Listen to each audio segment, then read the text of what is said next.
Genesis chapter 1. In the beginning, God created the heavens and the earth. Now the earth was formless and empty. Darkness was over the surface of the deep, and the Spirit of God was hovering over the waters.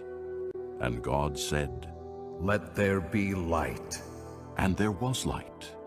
God saw that the light was good, and he separated the light from the darkness. God called the light day, and the darkness he called night. And there was evening, and there was morning, the first day. And God said, "Let there be an expanse between the waters to separate water from water." So God made the expanse, and separated the water under the expanse from the water above it. And it was so. God called the expanse sky, and there was evening, and there was morning, the second day. And God said, "Let the water under the sky be gathered to one place, and let dry ground appear." And it was so. God called the dry ground land, and the gathered waters he called seas. And God saw that it was good.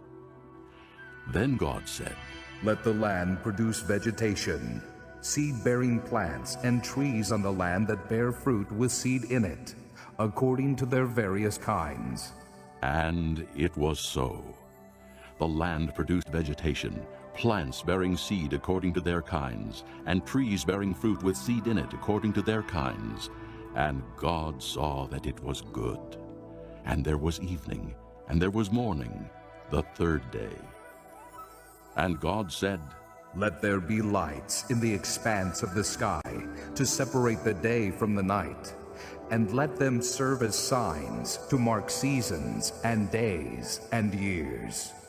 And let them be lights in the expanse of the sky to give light on the earth." And it was so. God made two great lights, the greater light to govern the day, and the lesser light to govern the night. He also made the stars. God set them in the expanse of the sky to give light on the earth, to govern the day and the night, and to separate light from darkness. And God saw that it was good. And there was evening, and there was morning, the fourth day.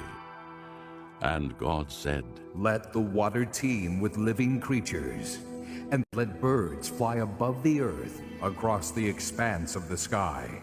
So God created the great creatures of the sea, and every living and moving thing with which the water teems, according to their kinds, and every winged bird according to its kind.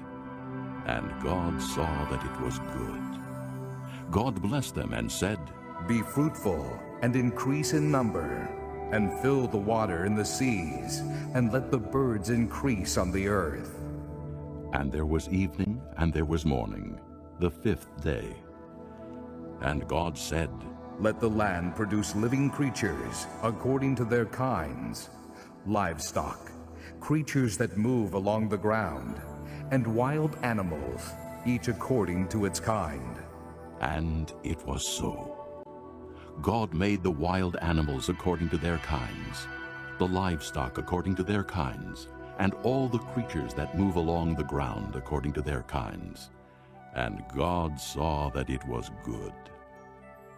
Then God said, "Let us make man in our image, in our likeness, and let them rule over the fish of the sea and the birds of the air, over the livestock, over all the earth, and over all the creatures that move along the ground."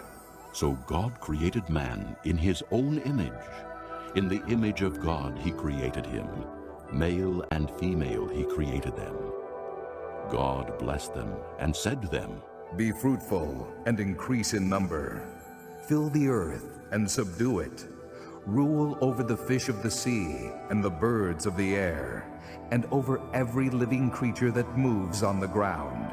Then God said, "I give you every seed-bearing plant on the face of the whole earth, and every tree that has fruit with seed in it. They will be yours for food.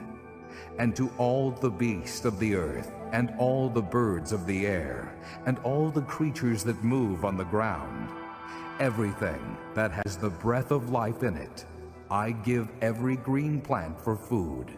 And it was so. God saw all that he had made, and it was very good. And there was evening, and there was morning, the sixth day.